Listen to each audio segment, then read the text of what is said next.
So I'm Esna Idengaz, and I'm the secretary for the Alliance. I already know some of you, and we're so happy you joined us today. Maybe you can put it in the chat where you're calling from, so that we all know where everybody lives. I'm currently in Boston. I was in LA. I miss LA. I miss all of you. But yeah, before introducing our wonderful guest and speaker, I will still wait a few more minutes. If anybody has any questions about like generic alliance stuff, this is a great time to ask. If not, don't worry. San Francisco, that's fun. So I guess I'm the not only the only one in the East Coast, but we have one more person. I know Austin is from New York.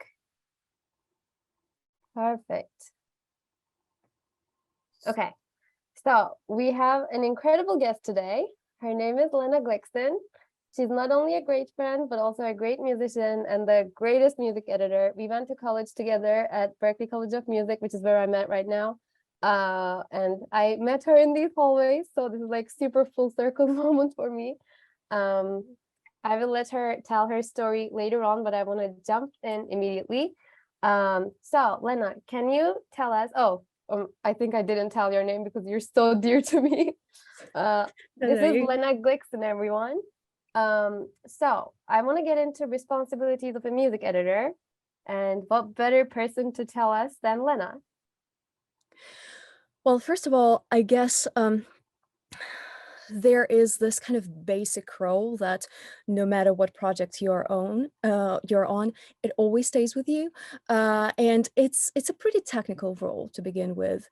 There are definitely different projects and more responsibilities on top of the basic role, but in reality, I guess more traditionally, a music editor is the person that serves like a hub for all the different music pieces, score pieces from the composer, source music and songs, keeps track of everything, makes sure everything gets conformed, make sure everything is in place, make sure that the director reviews all the score pieces from the composer, reviews all the song alts, takes care of the cue sheet and prepares sessions, Pro Tools sessions for temp dubs, and the final dub. Also helps the director make any music changes on the dub stage.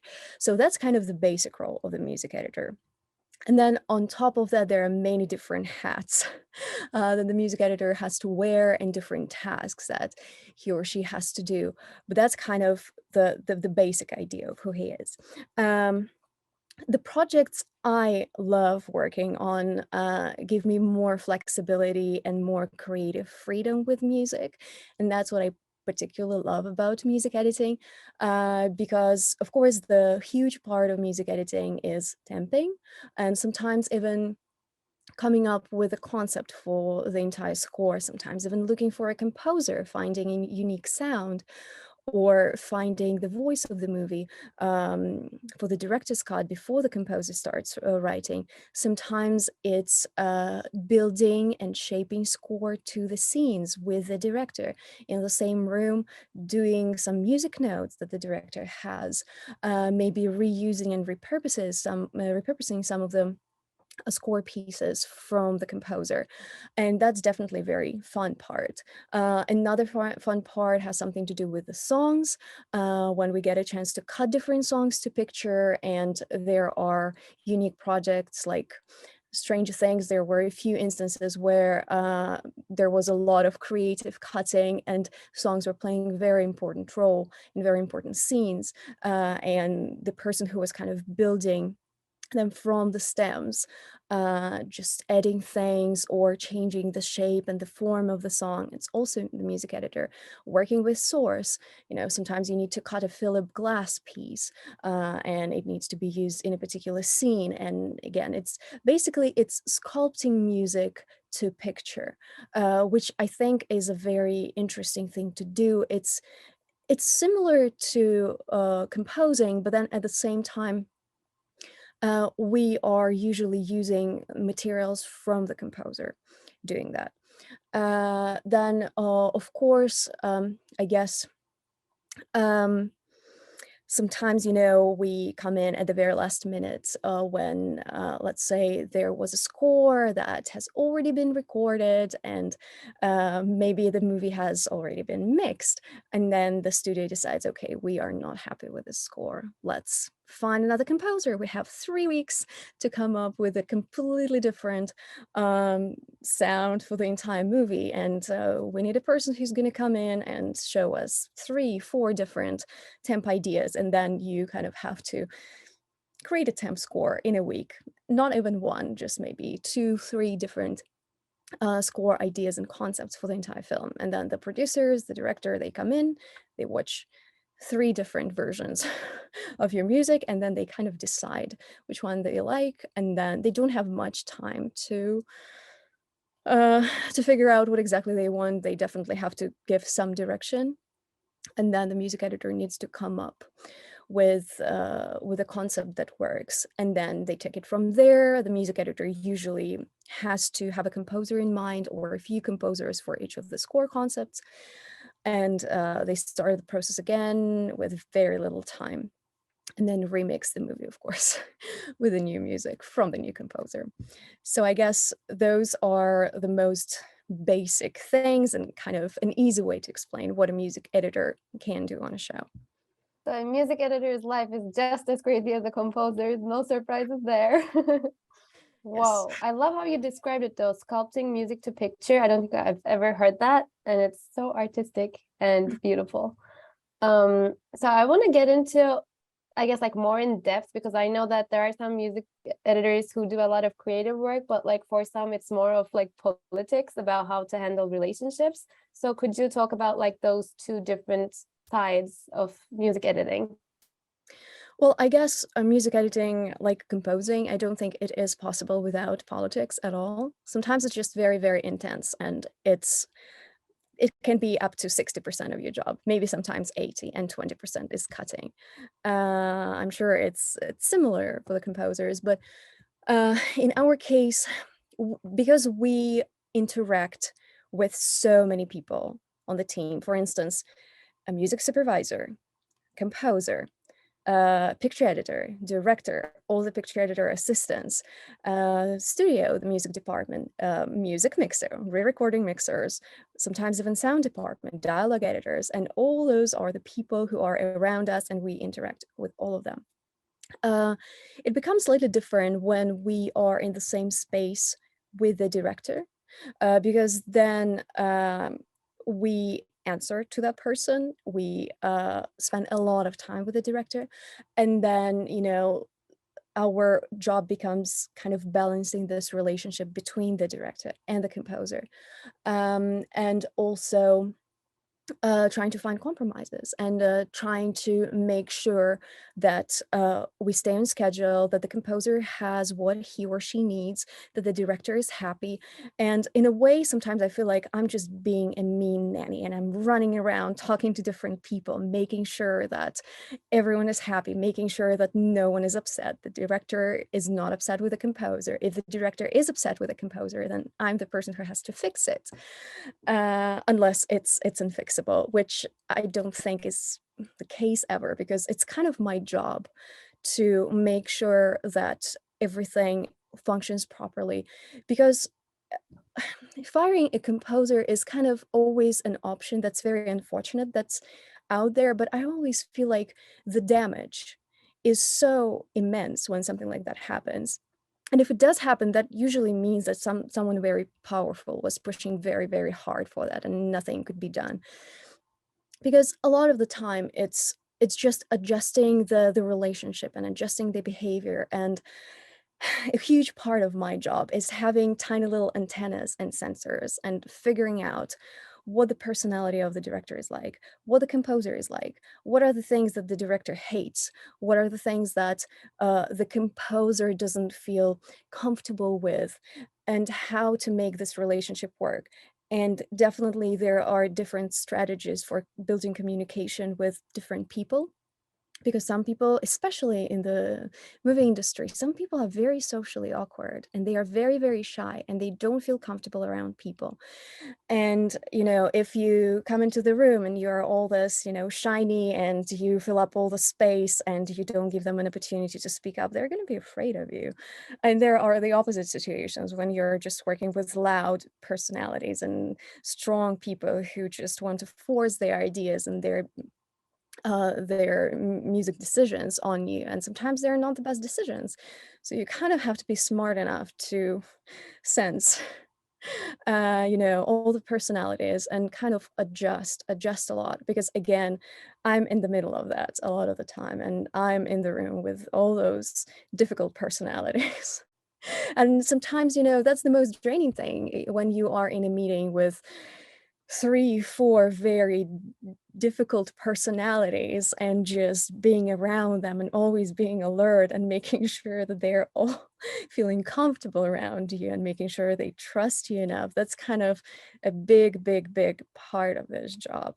Making sure that the studio is aware of everything that's going on, making sure that the studio maybe sometimes doesn't know certain things that could harm the composer or harm the project.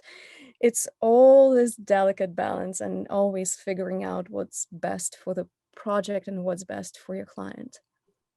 Wow, that was a lot. Thank you so much for walking us through.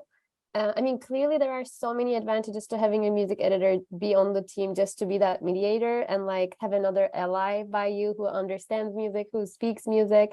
But oftentimes, I mean, probably like pretty much all the time, the studio projects with high budgets do have a music editor, but the indie projects that are at a like lower financial level don't really get to benefit from a music editor because there are simply like it's not feasible.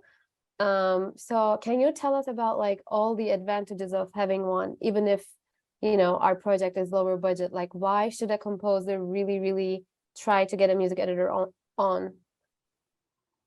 Yeah, I feel like there are definitely several reasons for that. If we're talking about music editor being just a person on the composer's team, not necessarily someone working very closely with the director, it's always nice to have one simply because you have another pair of eyes and ears that can make sure that all the music is in sync with the picture, that nothing is destroyed during the mixing process, that everything is in place, that all the cues were delivered. Because I'm sure it must be very, very hard when you are the only person on the music team, when you have to build all the stems, then deliver them to the mixer. Something can slip through the cracks. And when you have the music editor who can carefully check all your stems against the demo, make sure that everything, the time codes are right, everything is placed correctly.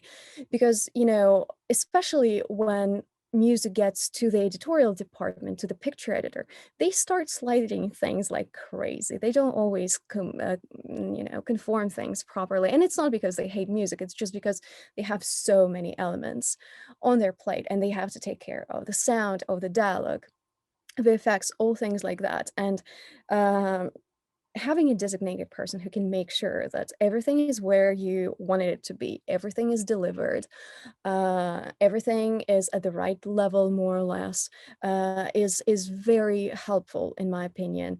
Also, music editor can always help you with cue sheets and making sure all the music, all the minutes and seconds are calculated correctly. Because I think even up to this date, when the studios check the length of a particular piece, they stand there with stopwatch or something, which is very different from when you actually see the final music stem, where you can zoom into the waveform and maybe add to the composer a couple seconds of music here and there, and it's just these tiny things, but they make the process way more in depth. And the music editor is there to make sure everything is where it's supposed to be and everything works like a clock.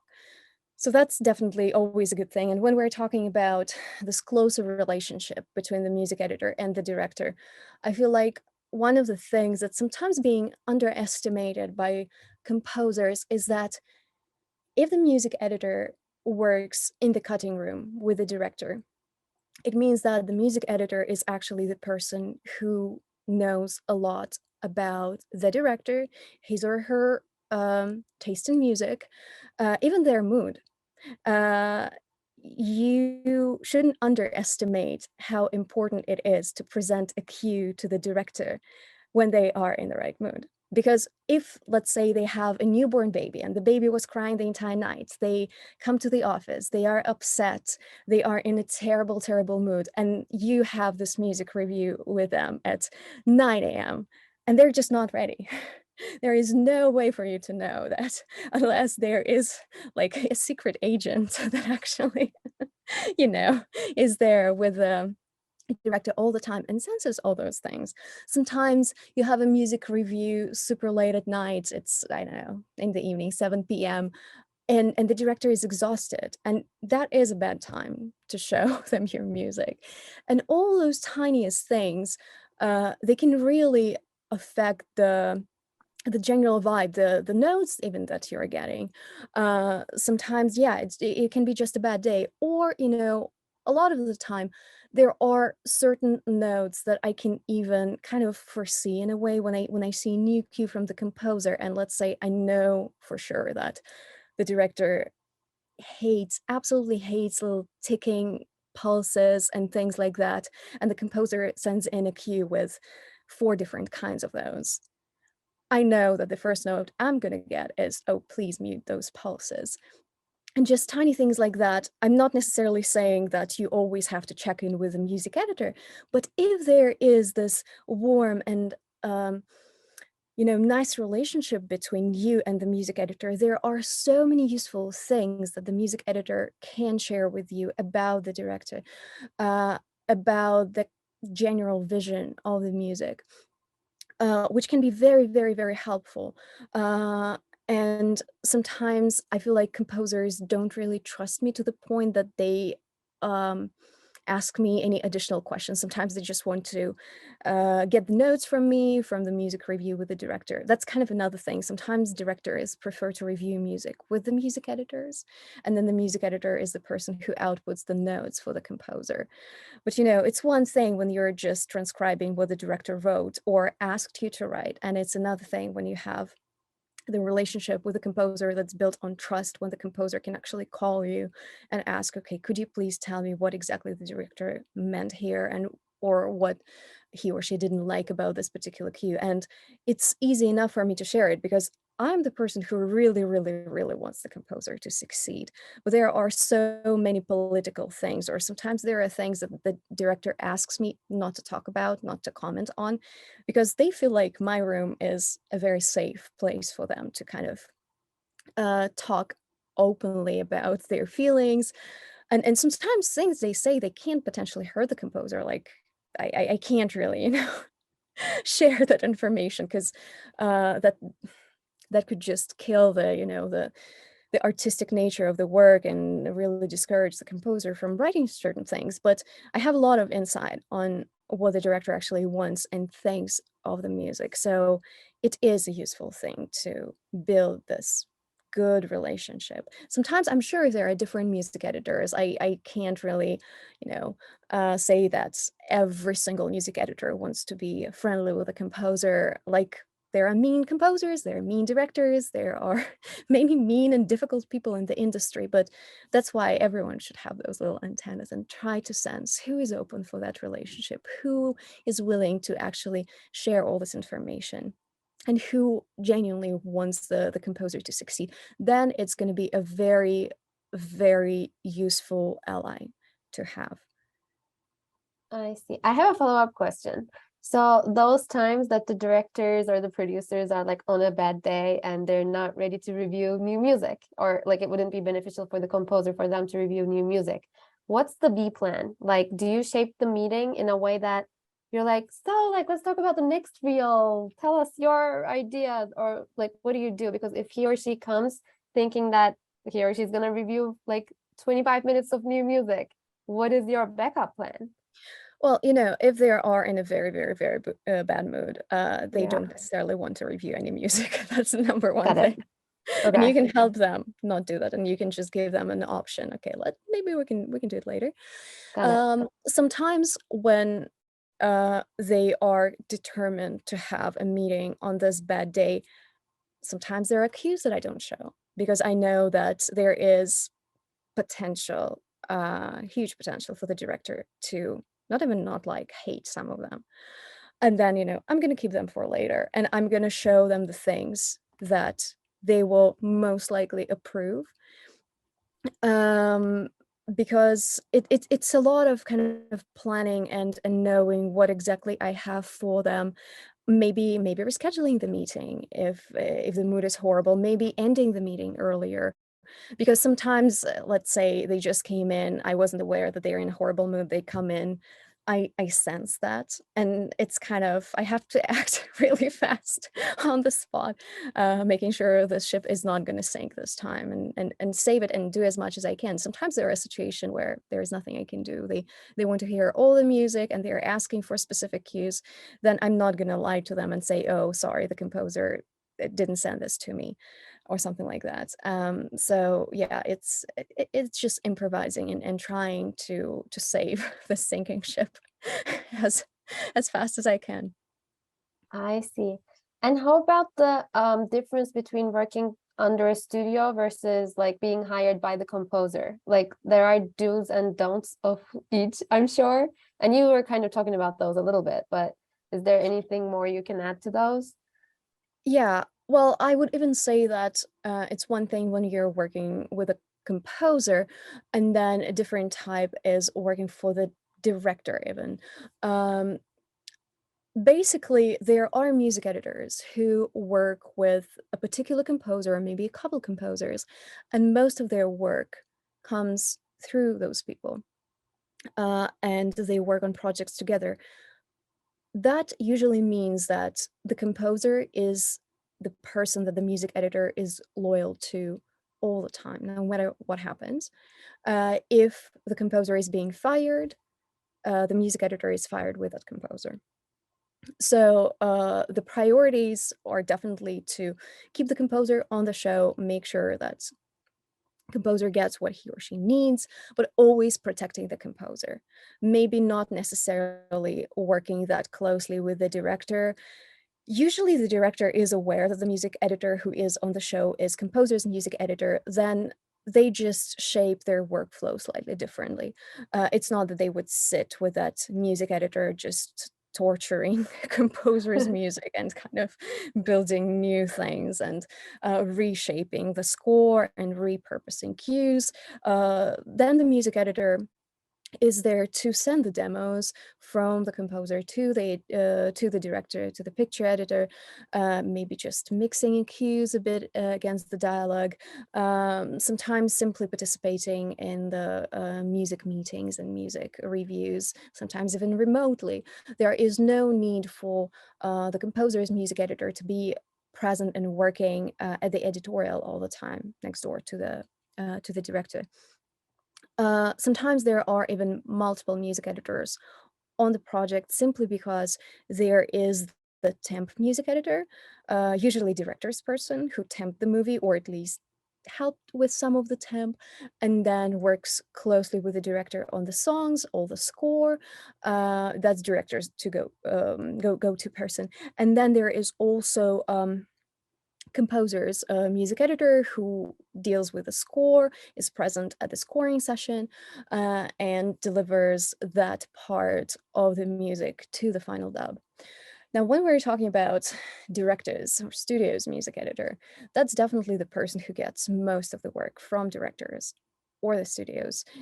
Studios more rarely, usually it's the director who really provides you with work. And then you are loyal, obviously, to that person. Doesn't necessarily mean that you are against the composer or against composer's music editor. Sometimes you just wear both hats.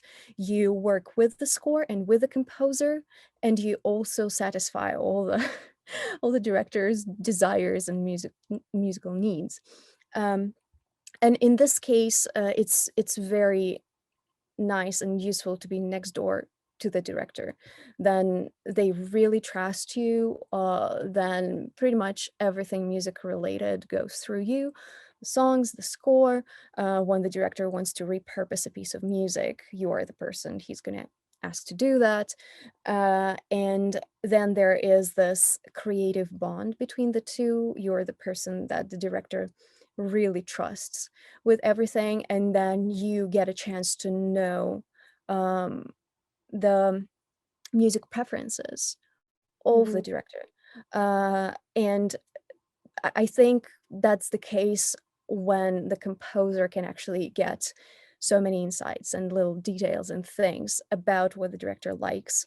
Um, there are definitely advantages to both, because having your own music editor always allows you to make sure everything is in place, and that music editor really serves you for the most part. They also serve the movie, but I feel like director's music editor is all about the movie, and um, it's all about making the picture work, making the music work in the picture. But it's literally just this craft that kind of, um, as I was saying earlier, sculptures the scene. So music is this tool that helps the client, the director, the showrunners tell the story. They're telling it through music, and the music editor is actually the person who only serves, that one huge, um, main idea and goal to make it work for the director. Because then the music editor has to look at the movie through the lens of the director, because there are always multiple approaches to score, to using the music. But when you're working that closely with the director, you actually uh, gradually learn to understand what exactly they want and how they're looking at the picture and what they're looking for and what's their music style, what are their music no-nos and go-tos. And it's all just using music as a tool for storytelling. Awesome. I think we have like enough technical knowledge to know like how these relationships work and what a music editor does. And this is going to be my favorite question because I'm incredibly proud of you. You got to work on Joker, A Star is Born, Stranger Things, First Man, like the list goes on and on and on. And we have a lot of like composers that are earlier in their careers. So what was your musical journey like? How did you get here, basically? You can start from elementary school or college, like however you want to take the question, but tell us like what did Lena Glikson do to get here? Um, I started studying music when I was 6 years old.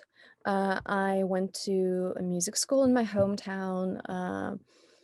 It was in Eastern Europe. I was studying classical piano, ear training, music theory, history, singing in choir. In parallel, I was always performing as a pop and jazz singer in different um, kids ensembles, and then later on as a soloist. And I just couldn't get an official education, an official degree in my hometown in something more contemporary than classical music. So I always felt like it is very important to have a serious education and know things about music, and make sure that you can tell the difference between Bach and Shostakovich and things like that. Then I studied classical music history and theory at a local college in my hometown, and I was singing in musicals in parallel.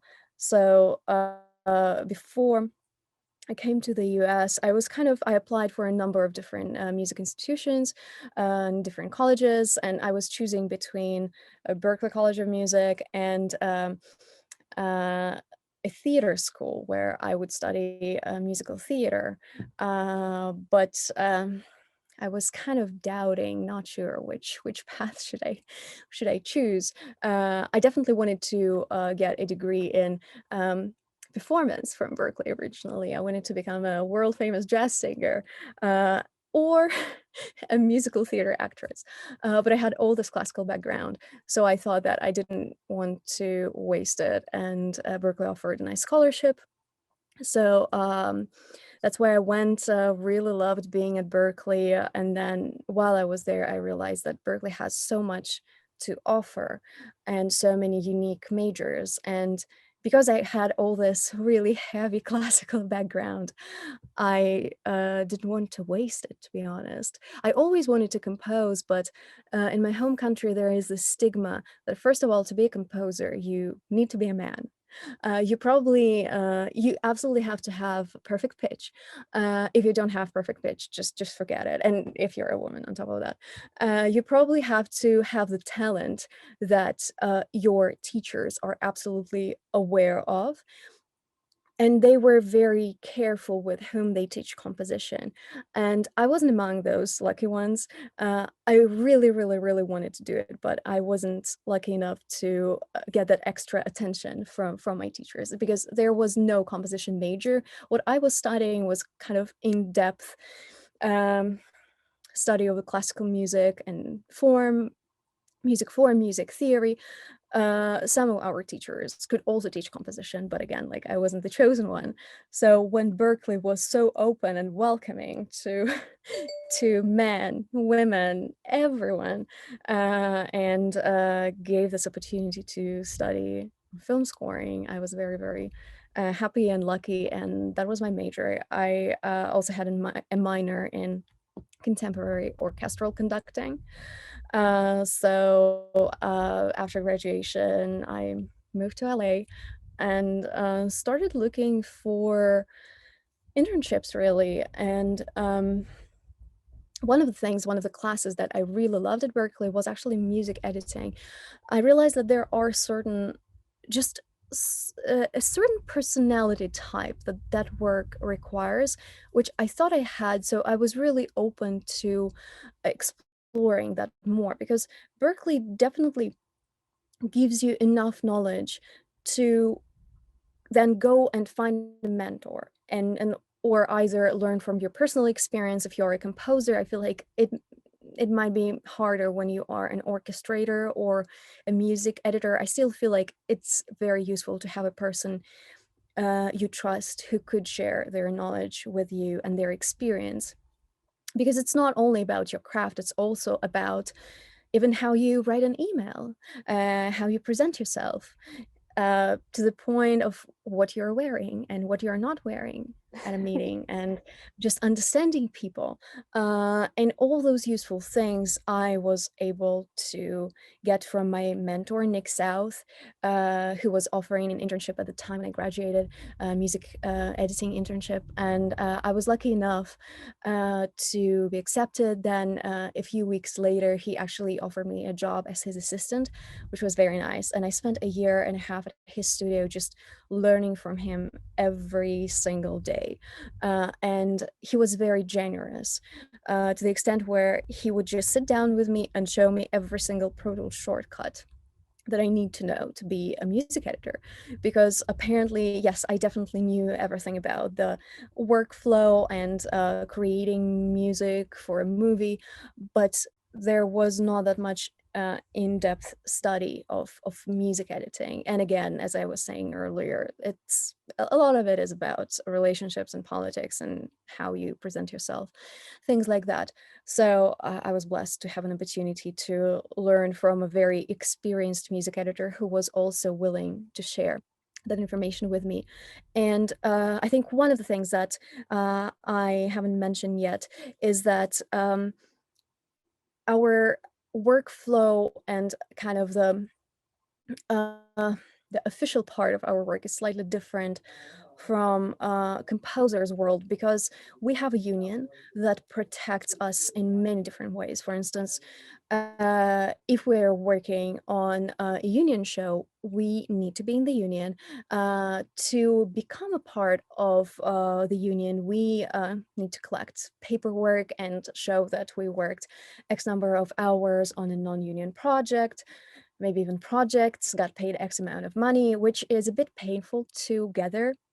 And it takes quite some time to prepare your application. But once you are in the union, there are many benefits that come with that, which for a person like me, who was an international student, didn't really have an opportunity to get keep getting financial support from my parents, was definitely a very important thing, because as you all know, LA is a very expensive place to live in. And I kind of had to start working and earning money as soon as possible. And because with us, it's a bit complicated. We can only work within our field of studies because of our visa situation. So the options were very limited. At some point, I had 5 jobs at the same time.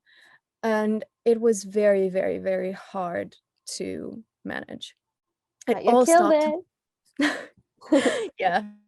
The way it ended for me was a car accident. It was a pretty bad car accident. I was eating when I was driving, and advice number one, never never eat while you're driving. I just had some insane number of places that I had to visit for work in one day, and I didn't have the time to have lunch. So I was just dying from being tired, couldn't eat, and yeah, just drove into a huge tree. And that was it. Luckily, my car was the only thing that got damaged that day. But for me, it was a clear sign that, okay, I need to do something differently in life. And that's when I really seriously started thinking about joining the union and just doing everything I possibly could to collect all the necessary paperwork. And miraculously, my life turned in a way that my mentor told me there is this post on our music editor's blog where a big and kind of famous music editorial company in Burbank, a part of Warner Brothers, is looking for younger music editors. And they were only considering people who were in the union, but I was not. Nevertheless, I sent a nice email to the manager of this company, and she arranged a meeting with one of the main music editors, the head music editors of this company, which is called Two Pop Music. Uh, and the person I met was Jason Ruder, who had things like The Great Gatsby. He just finished La La Land at the time, like one of the top stars of music editing. And yeah, we had our meeting. I wasn't even expecting a job offer. I was just talking about my experience. I told him I totally understand that you can only work with people from the union, but here is my situation, and I'm almost ready. I have all the necessary paperwork. And he told me, okay, I have this show, this film that I'm currently working on. Bradley Cooper is the director, Lady Gaga is in it.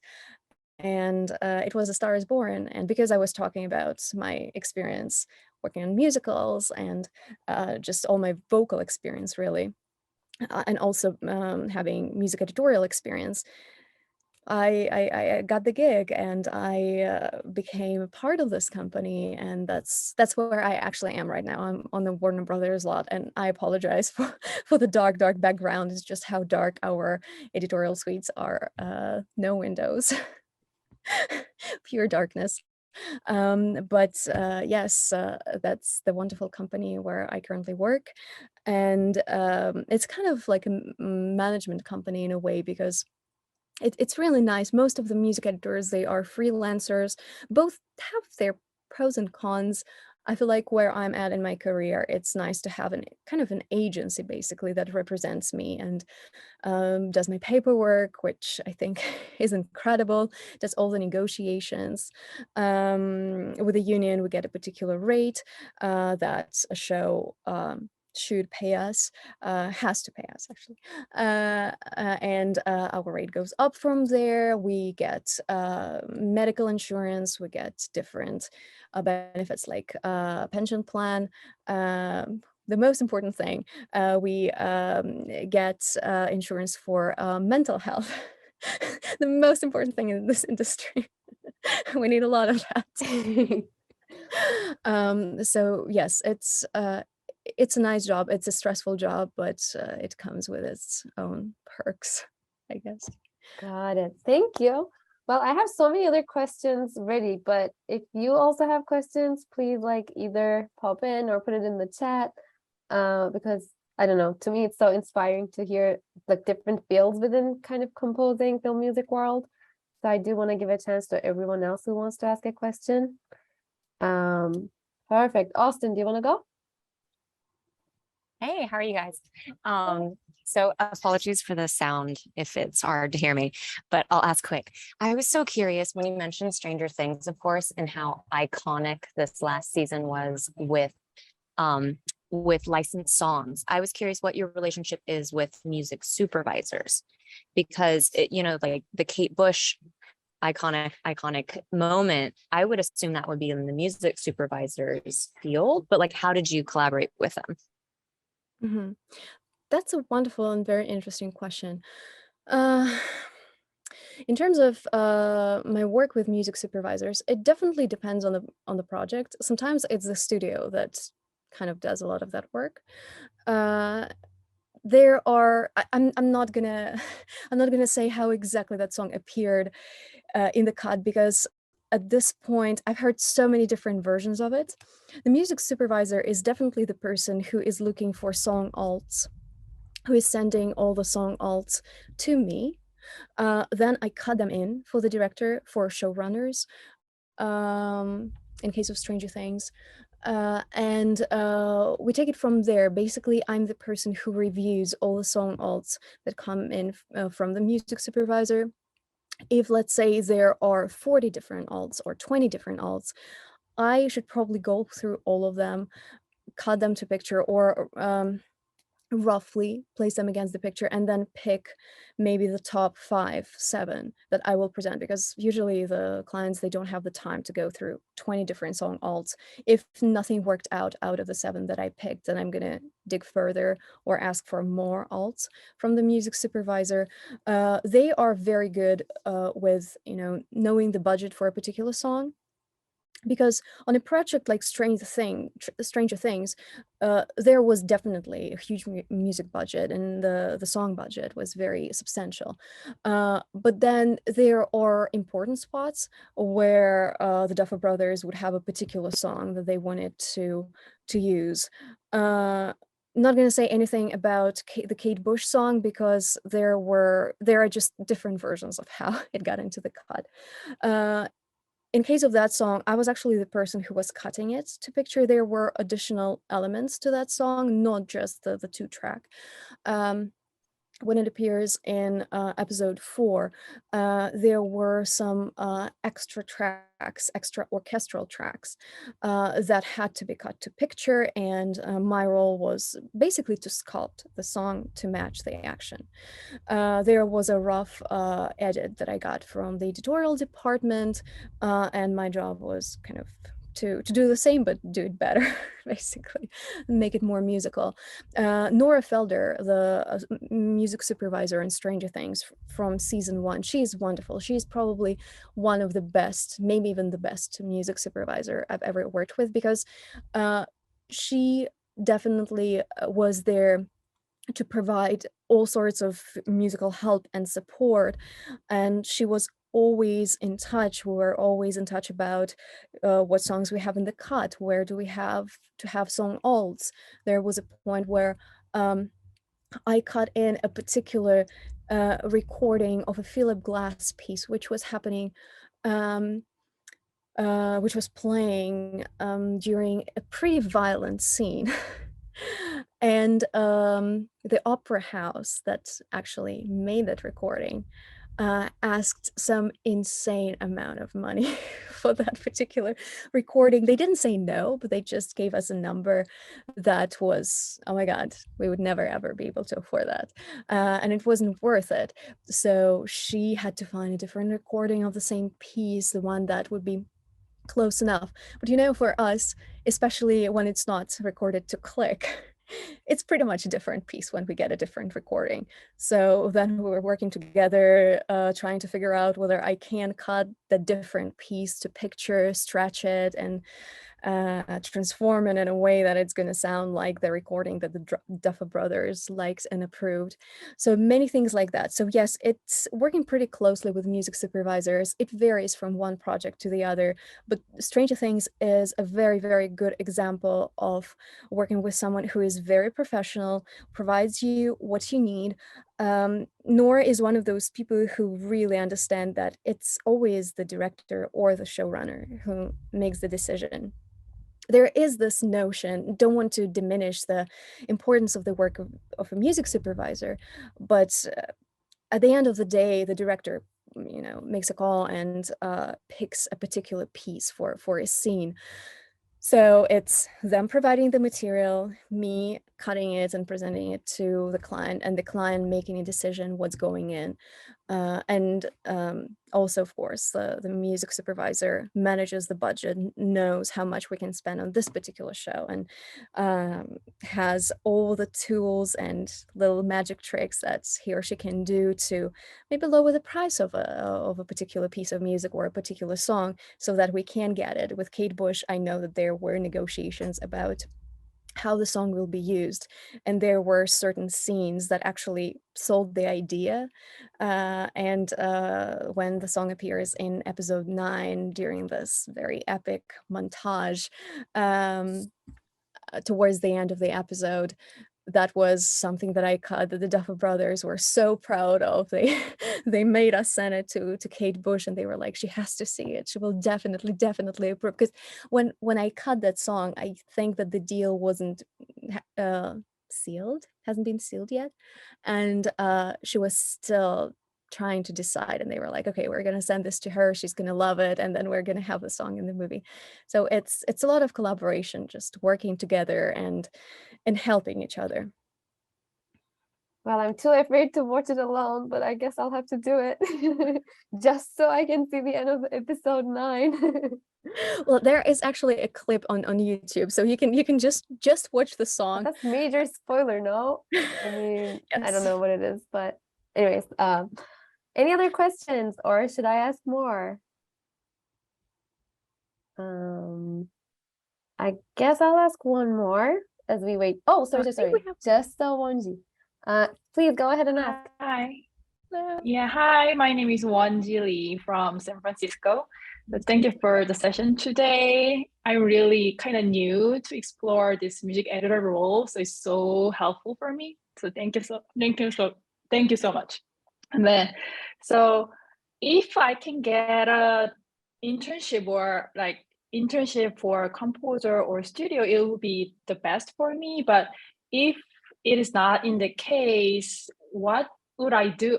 What would be the best practice for me I can do at home? You mean for just learning more about composition or music editing? For music editing. So if I want to be a music composer, I can practice and compose a lot of music at home. But for the music editor, to be the music editor, what I can practice at home? I feel like temping is kind of an interesting task to do. Just maybe getting a video clip of a scene or a reel, and just going through different music cues from different scores, maybe even some of your music, and trying to cut it to picture. Because I feel like it should probably be useful for composers as well, because then you are detached from the composition itself. You don't have to worry, oh, how am I going to modulate from this key to that key, and I need to have a 5/4 measure over here. You just go with the material that's already there, and trying to make it work will probably help you understand more scene pacing and what works for a scene, what does not. Because sometimes when we are temping and when we are presenting different ideas to the director, different music ideas, temp ideas, it's important to see what does not work as well. It's as useful as seeing what works, because then you can figure out, okay, so this is what I don't want, and this is why it does not work. So should I do something opposite from what I just tried over here? Or let's think about what works about this cue. And you'll start looking at the picture slightly differently, and you'll start probably looking at your music slightly differently as well, because then again, you're perceiving it more as a whole, as opposed to dealing with all the things that come on top of, just music working with a picture when you are actually writing a brand new piece of music. Wow, thank you so much. Thank you. Just a little reminder that we'll have to end right at noon in order to be mindful of everybody's times. But I think we have two other questions waiting. Hi, Bay, why don't you go first? And then I see Denise has another one. Hi, Essen. Hi, Lena. Hi. Hi, this is Hai Bei from New York. So I'll be brief with my situation. I'm in a very interesting situation right now. So I'm working for a New York-based animation company, but they're working on an animation series. Not sold yet, but they plan to. So I started to work for them. I wrote a trailer, which they like it. So they asked me to see if I can write the score to their pilot. And at this point, I think they have no idea what's going on with the music department. So we don't have any music editors. The spotting session is kind of messed up. They asked me to figure out the music placement, which I have to do that. But I would like to ask for your suggestions, comments, opinion regarding like this. I'm pretty sure that I would strongly suggest them to hire a music editor for the music department sooner. But sometimes, because of the budget, because they're non-union project, they're like, oh, should we do that? Should you just keep composing? We'll figure it out later. So I would really like to ask for some suggestions regarding this. Mhm.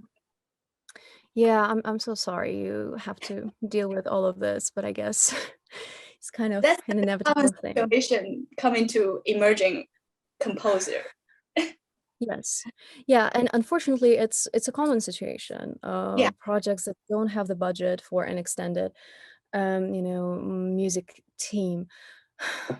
I don't know, one of the suggestions would be to, I don't know if you have any friends who could help you as your assistants, because that's kind of another way of doing it. Okay. And especially people who want to gain some experience, friends who would do it maybe for free, maybe for their portfolio. That's another thing to consider.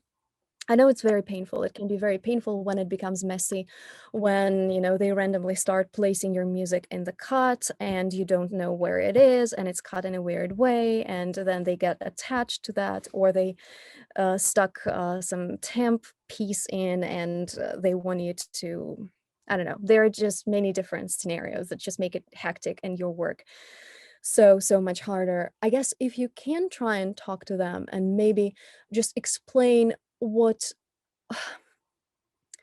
are the difficulties that you are facing, not necessarily saying that I can't do the job, because you always need to be careful about that, not to, giving out too much information about how they are screwing you up in a way. But then just be open about it. Say, okay, so this is what a music editor does. And a music editor would really help me with music placement and just keeping track of all of your notes. And that's the person who will help all of us. And I guess another way of putting it is trying to convince them that a music editor is a person who is going to be helpful to them even more than being helpful to you as a composer, because that's what clients really want to hear. It's all about them. It's always about the other person, really. And that's kind of the card you can play and say, okay, so you guys definitely want your music to be in a good shape. And for that, you need a person who knows about music, who knows about picture, and that person will help you stay organized.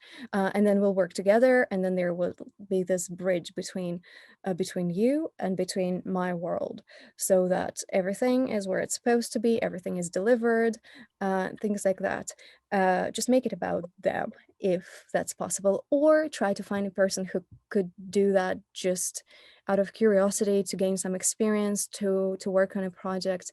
I feel like those would be the two advices I could give. Best of luck to you. I know it's hard. Thank you. It's really helpful. Thank you so much. Thank you. Denise, do you want to go next?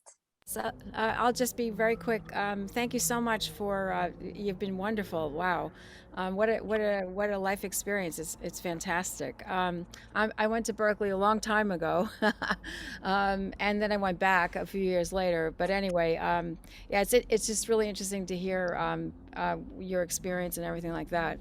I just wanted to ask a question. It may seem kind of juvenile because I'm sort of been through many hats as well. But it may seem like a strange question, but I wanted to ask when they look for music like songs or orchestrations and things like that, how do they actually look through it? And if when they do, are there particular agencies they go through, or in other words, is this usually a very sort of constrained, information system that they go to as a go-to, like IMBD or something like that, or in terms of songs or something like that? I was just curious because I don't know anything about it, and I was just curious as to how it worked.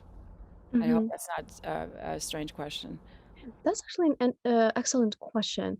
So, I guess when we're talking about source music, if it's not something that was built into the script, that the song budget already includes, then music supervisors usually have their own libraries that they work with. If it's something less important than a feature song or a main title song or something like Kate Bush song in Stranger Things, then it's really up to the music supervisor. The libraries they have access to.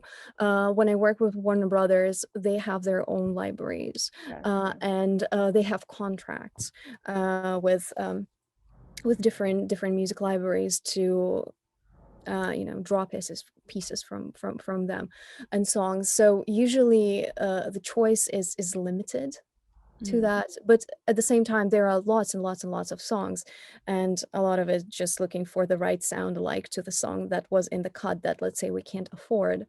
So it's mostly about that. It's probably mostly on the music department of the studio.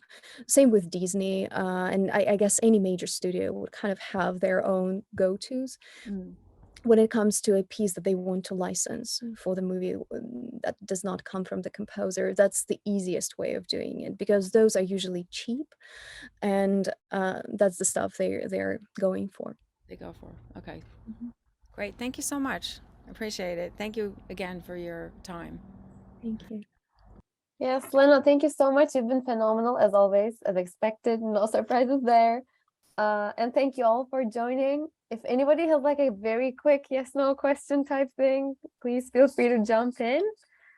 But other than that, I think we're good. Thank you so much, guys, for having me. It was a pleasure to see all Thank your beautiful you. faces and talk to you. Last chance for a short question. Anyone? Well, oh, you have one, Rebecca? Super short, yeah. Okay, Has any go. of the music that you attempt a film with stayed in the end product of the score to your surprise, or does that happen a lot? Excellent question. Quick answer to that. Temp music, yes. A lot of the time, sometimes composers write demos before the movie is shot. So then my work in a slightly different way, when it's tracking, when it's repurposing the demo pieces that then get orchestrated by the orchestrator and then recorded by a real orchestra, that's when it's the cue that I constructed that actually stays in. But sometimes, yeah, sometimes the temp cues can be licensed if for some reason director had huge temp love and didn't want to replace the piece. Those things definitely happen. Cool, thank you. Amazing. Thank you everybody so much. We hope to see you in our upcoming Insight sessions. And we thank Lena one last time. Thanks for making time for us in your super busy, crazy, cool schedule. It's an honor having you. And I wish you all a beautiful rest of your day. Bye-bye. Bye.